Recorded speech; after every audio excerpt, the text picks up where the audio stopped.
God bless you, global Christian friend. God bless the American people, the American government, pastors, saints, churches, doctors out there, lawyers, farmers, military, factory workers out there. God bless you.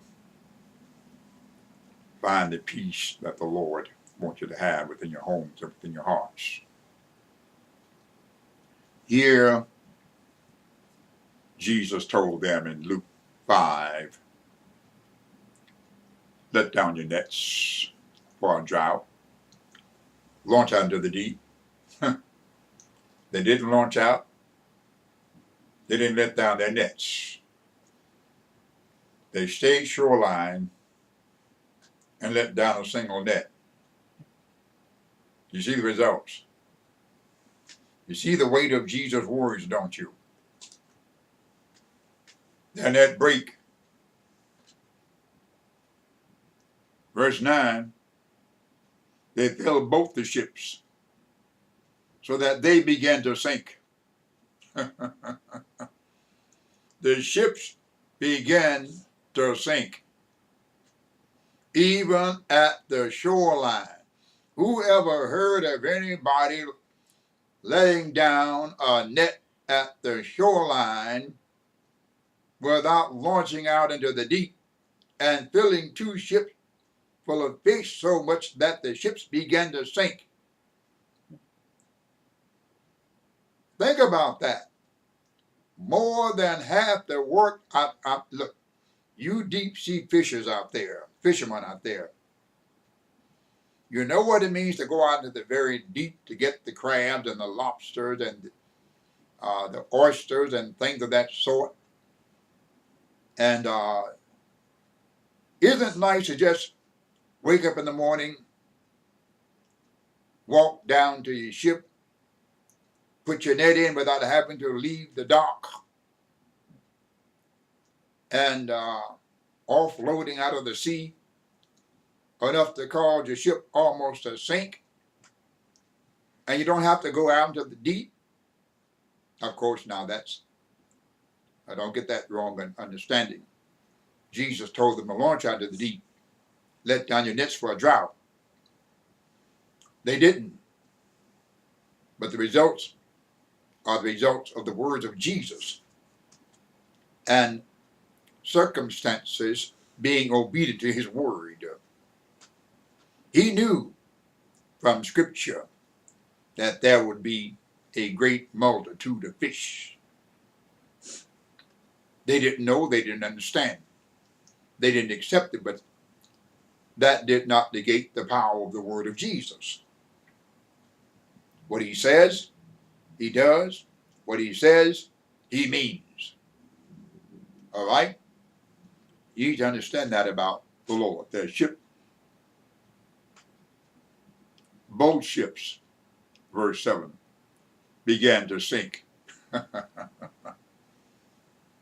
The word of Jesus is going to be fulfilled because he knows everything.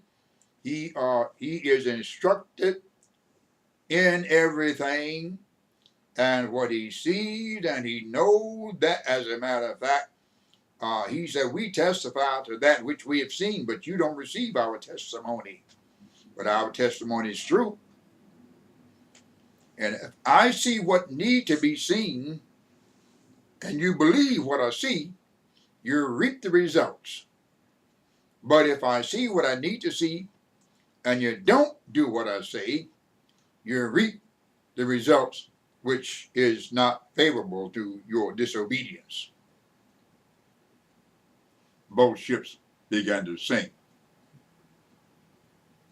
verse 8.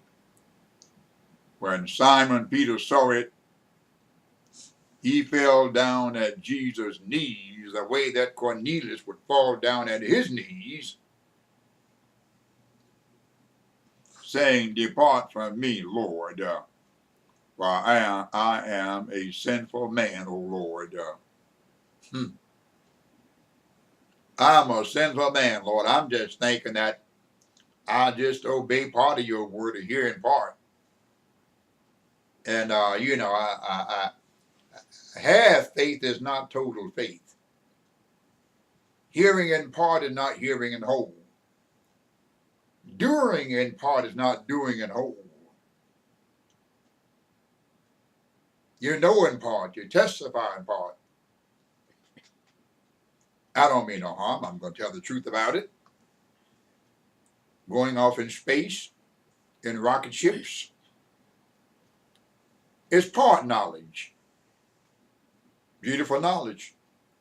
Powerful knowledge. But part knowledge. Why part knowledge? Because when God called you in the rapture, it's not about a spacecraft at all. Not about a spaceship. All right? And read the whole scriptures. Find out about it. He's going to come, stand, and call. And when he called, my God, if you understood those creatures that come with him when he come, I wish that you would. And if you stay tuned, you will understand the mighty one that is with him. Holy angels that's with him. You don't understand these things. They're far too great for the average person to understand unless God show you these kinds of things. But you need to understand these kinds of things that God himself shows you. Incredible they are. And when we began to look at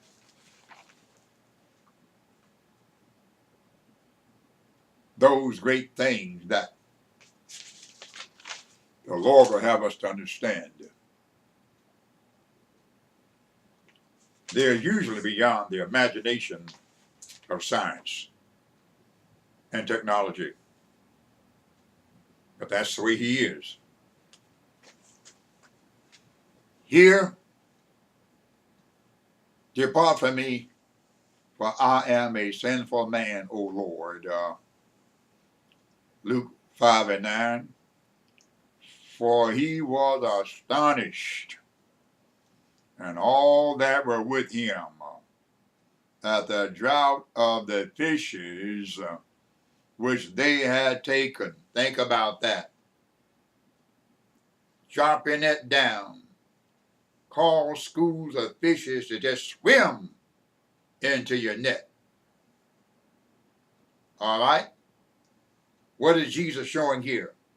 He is showing that when I tell you something and you disobey or you don't understand, I will show you the power of the obedience to my word and of my word. He could have called those same fish to swim upon shore as to swim along the shoreline. They call the net to break and ships to sink. We'll continue this later. God bless you, global Christian friends, farmers in America. We love you.